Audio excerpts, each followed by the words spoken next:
This program sponsored by Marwadi University, Rajkot, Gujarat. Join Global Campus for a 360-degree education.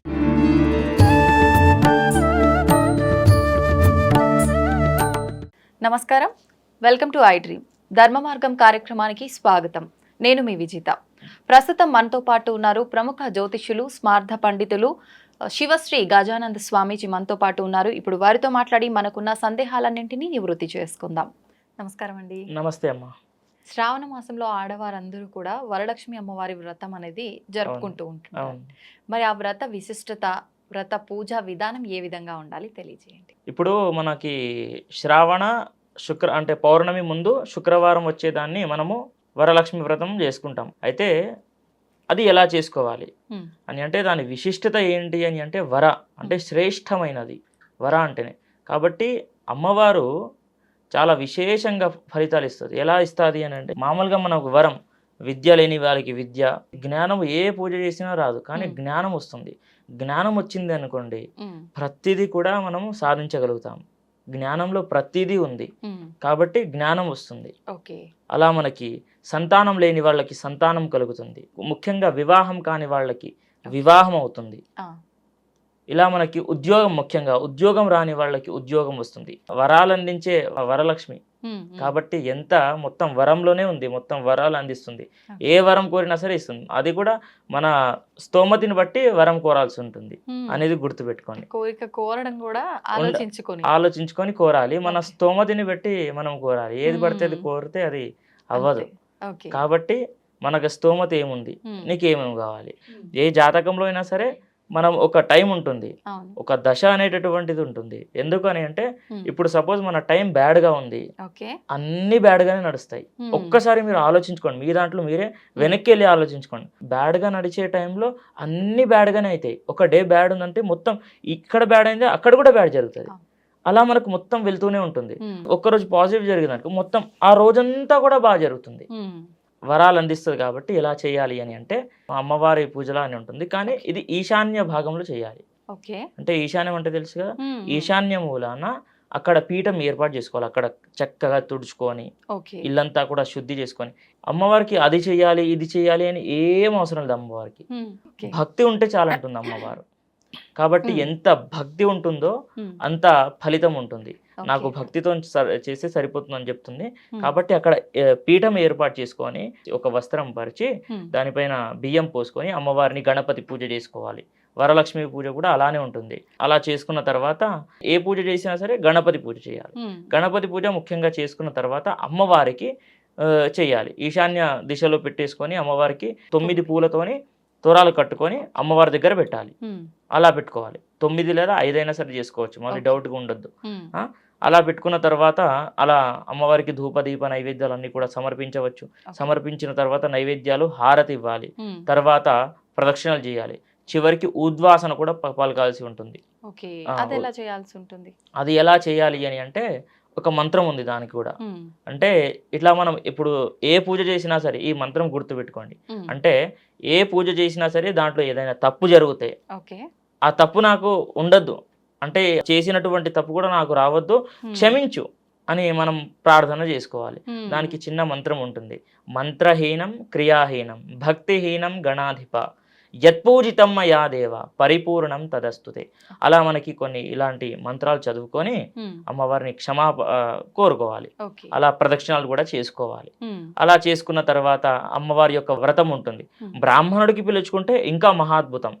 అతనే వస్తాడు, అన్ని విధాలుగా ప్రతిదీ కూడా చేస్తాడు. కానీ మీరు మీ అంతటా మీరు చేసుకుంటే కూడా భక్తి ముఖ్యం.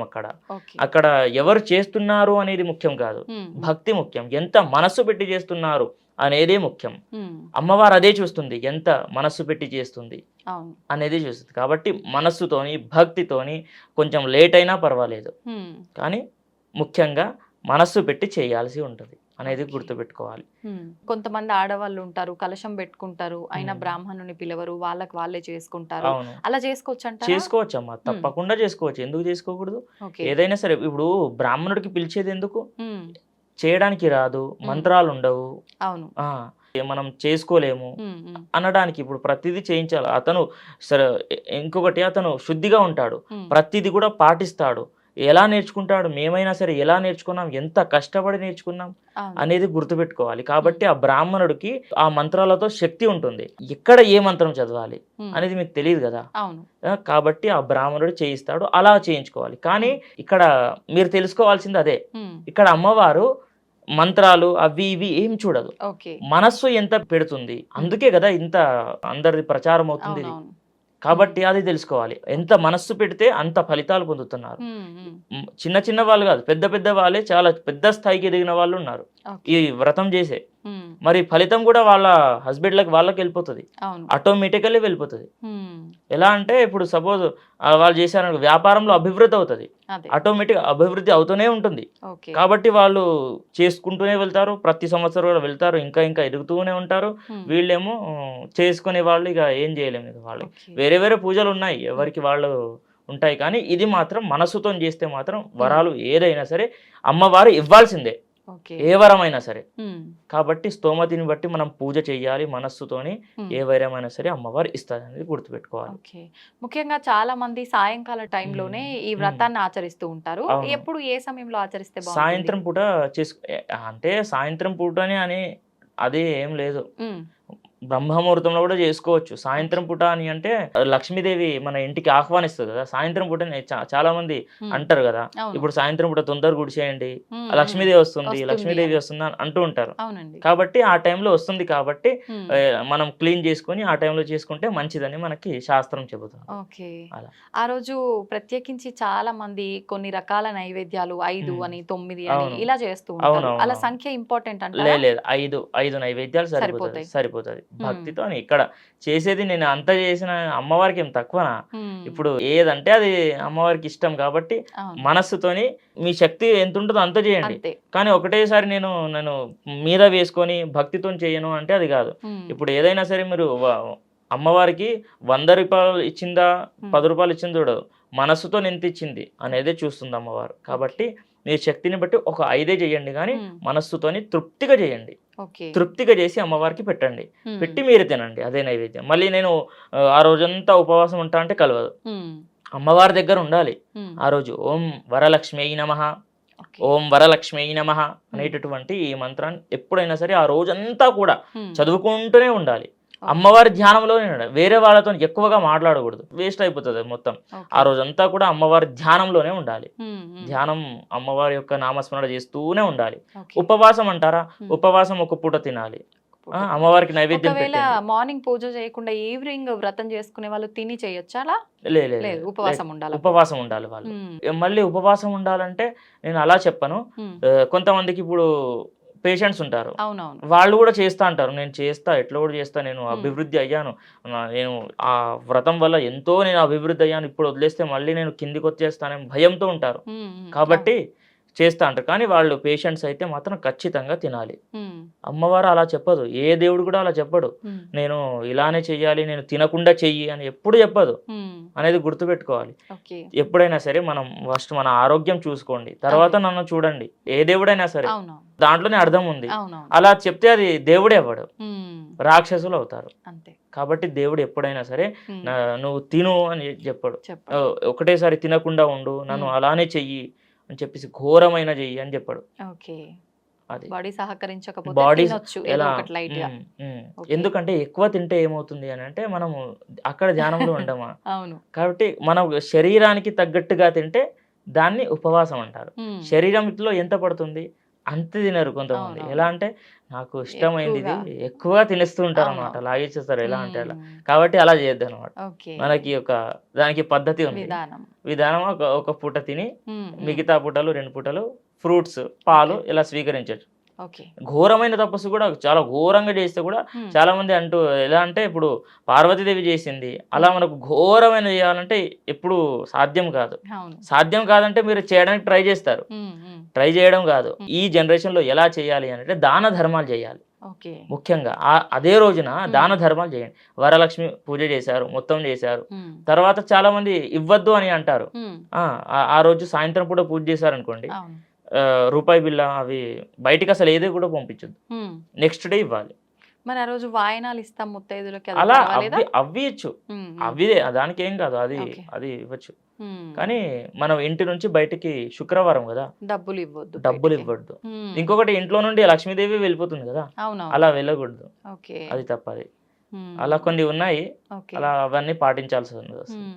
మరి ఆ రోజు కలశం పెట్టుకోవాలనుకునే వాళ్ళు కలశం తయారీ ఏ విధంగా ఉండాలంటారు? కలశం తయారు ఎలా చేసుకోవాలంటే, ఒక మామూలుగా చెంబు ఉంటుంది కదా, మ్మ్. రాగి చెంబు, ఓకే. రాగి చెంబు పెట్టుకోవాలి, దాంట్లో నీళ్లు వేసుకోవాలి. ఆ. నీళ్లు వేసుకొని దాంట్లో ₹1 బిళ్ళ వేయాలి. ఓకే. ₹1 బిళ్ళ మొక్కుకొని మ్మ్. ఓం వరలక్ష్మీ నమః మ్మ్. అనేటటువంటి మంత్రం చదువుకొని ₹1 బిళ్ళ దాంట్లో వేసేయాలి. ఓకే. అలా వేసుకొని దానిపైన ఒక 3 లేదా 5 తమలపాకులు పెట్టాలి. మ్మ్. మ్మ్. తమలపాకులు పెట్టి దానిపైన ఒక కొబ్బరికాయ ఉంటుంది, ఒలవంది ఉంటుంది, మ్మ్. అది పెట్టేసి దానిపైన బ్లౌజ్ పీస్ పెట్టేస్తే ఏర్పాటు చేసుకుని బ్లౌజ్ పీస్ దానిపైన పెట్టాలి. ఓకే. దానికి ఒక కంకణం కట్టాలి. మ్మ్. మ్మ్. కంకణం కట్టి దానిపైన ఓం అని స్వస్తిక్ లేదా రాయాలి. ఓకే. అలా రాస్తే మంచిగా కలశం ఏర్పాటు అవుతుంది. కానీ మ్మ్. కదలకుండా ఉండాలి, కలశం ఆ. చాలా పవర్ఫుల్ కదా, అవునవును. కాబట్టి అందరు పెట్టుకుంటారు. మ్మ్. ఆల్మోస్ట్ అందరికీ, కొంతమందికి లేదు, అది భయపడి పెట్టుకోరు. కాబట్టి మేము కూడా చెప్పేది అదే, ఓకే. బ్రాహ్మణులు వస్తే గనక ప్రతిదీ కూడా మ్మ్. చక్కగా చేపిస్తాడు. బ్రాహ్మణుడు వస్తే ఏమవుతుంది, కలశం పెడతాడు, దగ్గరుండి చూసుకుంటాడు, కదిలిపితే కూడా అవును. అప్పుడే చూసుకుంటాడు, అవును. ఏం చేయాలో అతనికి తెలుసు, మ్మ్. బ్రాహ్మణుడికి తెలిసి ఉంటుంది. అవును. కాబట్టి అక్కడే ఒక మంత్రం ఉంటుంది, చదివేస్తే అయిపోతుంది. తర్వాత చివరికి కదిలించి వెళ్తాడు. మ్మ్. కాబట్టి తప్పేం ఉండదు. కానీ మీరు చేసుకుంటున్నప్పుడు జాగ్రత్తగా చేయాలి, అంటే ఇప్పుడు కదలొద్దు. పురోహితులు లేకుండా నార్మల్ గా చేసుకున్నప్పుడైనా పూజ అంతా అయిపోయిన తర్వాత కలశం కదిలించాలా? కదిలించాలి, ఓకే. కదిలించాలి కదా. మ్మ్. అలానే పెట్టేస్తే మళ్ళీ దీపాలు పోతే అక్కడ అమ్మవారు అక్కడే ఉంటుంది. ఓకే. అమ్మవారు ఉండంగా దీపం పోవద్దు కదా. అవును. అక్కడ మీరు ఎప్పుడైతే మొత్తం కదిలించారో అప్పటిదాకా అమ్మవారు అక్కడే ఉంటుంది. ఓకే. ఆ, ఎప్పుడైతే కదిలిస్తుందో మ్మ్. కదలంగానే అమ్మవారు లేస్తుంది, అక్కడి నుంచి వెళ్ళిపోతుంది. ఇప్పుడు చాలా మంది అమ్మవారికి చీర కట్టి నగలు అలంకరించి నిజంగా అక్కడ అమ్మవారి ప్రతిమ అవును. ఉంది అనే రకంగా అలంకరిస్తున్నారు కదా. చేస్తారు. అలా చేసినప్పుడు అమ్మవారి ఆ మొత్తం అలంకారము ఆ కలశం అన్ని ఎప్పుడు తీసేయాల్సి ఉంటుంది మళ్ళీ తర్వాత? శుక్రవారం రోజు తీయద్దు, మ్మ్. అదే రోజు అస్సలు తీయకూడదు, ఓకే. రేపు తీయాలి. మళ్ళీ Morning. శనివారం అంటే మళ్ళీ యథావిధిగా పూజ చేసి తీయాల్సి ఉంటుందా? యథావిధిగా పూజ చేయాలి. మ్మ్. పూజ చేసిన తర్వాత ఒక కొబ్బరికాయ కొట్టాలి. ఓకే. కొబ్బరికాయ కొట్టి మ్మ్. ధూప దీప నైవేద్యాలు ఏమైనా చేసి కొబ్బరికాయ ఇలా కొడతాము, ఆ. హారతి ఇవ్వాలి, ప్రదక్షిణలు చేసుకోవాలి, చేసి అమ్మవారిని బాగా దండం పెట్టుకోవాలి. దండం పెట్టుకున్న తర్వాత మ్మ్. అక్కడ ఎలాగో ఉద్వాసన నిన్ననే అవును. అంటే అప్పుడు చేసి ఉంటాం మ్మ్. కాబట్టి నెక్స్ట్ డే ఏం చేయాలంటే మొత్తం తీసేయాలి, ఓకే. ఓకే. అలా మనకి చేయాలి. మ్మ్. అదే రోజు నెక్స్ట్ డే కూడా దాన ధర్మాలు చేయాలి. ఆహా. ఏం కాదు, మంచిగా శ్రావణ మాసం కదా, అవును. శ్రావణ మాసంలో శనివారం రోజు, అదే శుక్రవారం తర్వాత శనివారం వస్తుంది శనివారం కాబట్టి మొత్తం శనివారం రోజు దాన ధర్మాలు చేస్తే మ్మ్. శని కూడా వెళ్ళిపోతాడు అనమాట. ఓకే. అలా మనకి చెప్తుంది శాస్త్రం. సంతోషం అండి, మంచి విషయాలు తెలియజేశారు. తప్పకుండా. ధన్యవాదాలు. థ్యాంక్ యూ అమ్మా.